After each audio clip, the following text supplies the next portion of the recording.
제가 이제 여기 텐서플로우에서 저희가 좀 쓰려고 하는 것 중에 하나 뭐냐면 그 케라스에서 라이브러리 중에 이게 케라스가 이제 뭐냐면은 텐서플로우라고 되어 있는 하위에 있는 텐서를 가지고 계산하는 라이브러리 위에 API가 있어요. 상위에. 그거는 뭐냐면 주로 이제 이런 인공지능 관련 이런 것들을 저희가 이제 처리해주는 녀석인데 주로 이제 신경망이에요. 신경망 네트워크를 이제 구성을 해가지고 데이터를 어떻게 처리하는 이런 것들이 들어있는 게 케라스인데 이 케라스 말고 뭐를 좀 갖고 있냐면 프리 프로세싱이라고 돼 있는 그 패키지가 있어가지고 얘네들이 텍스트를 이렇게 사전에 한번 처리를 해줘요. 그런 문자들을 가지고 이제 데이터를 집어넣게 되면은 인공지능에서 저걸 인식을 못해요. 왜냐면 인공지능이라는 게 기반이 뭐냐면 뉴럴 네트워크로 돼 있어가지고 이제 딥러닝도 넘어가면 다 같은 개념인데 그 안에가 이제 0, 1로 돼 있어요. 뉴럴 네트워크. 그러니까 1이면 전기신호가 가는 거고 0이면 없는 거예요. 근데 우리 이 뇌에 있는 그 신경세포를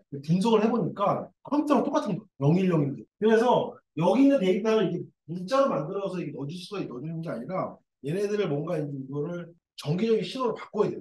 전기 신호를 바꾸기 위해서 얘네들 이제 이걸 데이터를 쪼개줘야 되는데 이제 먼저는 이제 쪼갤 수 있는 방법 중에 하나가 뭐가 있냐면은 이렇게 문자 기반으로 이제 데이터를 쪼개는 거예요. 그럼 예를 들어서 여기 보면은 리슨이라는 단어가 있다고 치면은 이거를 스펠링 단어를 하나씩 하나씩 끊을 수 있는 거예요. 근데 이제 이렇게도 끊을 수가 있는데 얘네들의 단점은 뭐냐면 이 영어 같은 경우에는 이게 뭐 한글도 그런데 다르게 잘라주더라도 사실 실질적으로는 데이터를 보면은 이게 똑같은 데이터가 들어있는 거예요. 순서가 다른 거죠.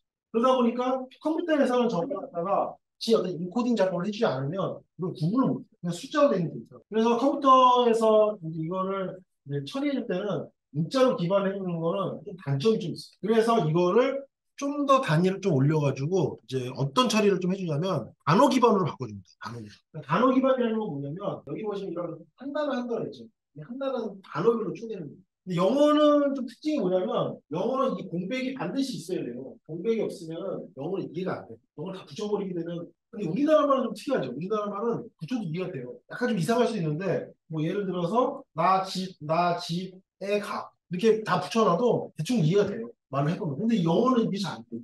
붙이면 안 돼. 영어가 좀 약간 더 어떻게 보면 더 정밀할 수가 있는데 더 정확히 끊어줘야 되고 I love 뭐 그다음 my 이런 식으로 딱 끊어줘야 돼. 근데 물론 뭐 여름 규칙이 있어가지고 뭐 하는 건 있긴 있죠. 네, 그런 거는 뭐 좀 다른 개념이긴 한데 얘 텍스트를 읽어준다고 하니까 반드시 나눠줘야 되고 이런 것들이 더 예민해요. 그래서 이 영어 같은 경우 된 경우에는 단어를 나눌 때 공백으로 나눠주면 공백을 가지고 툭툭툭 나눠주면 단어들이 나와. 그러니까 그 단어들을 이제 하나의 조그만 단위로 봐가지고 그걸 가지고 이제 정보를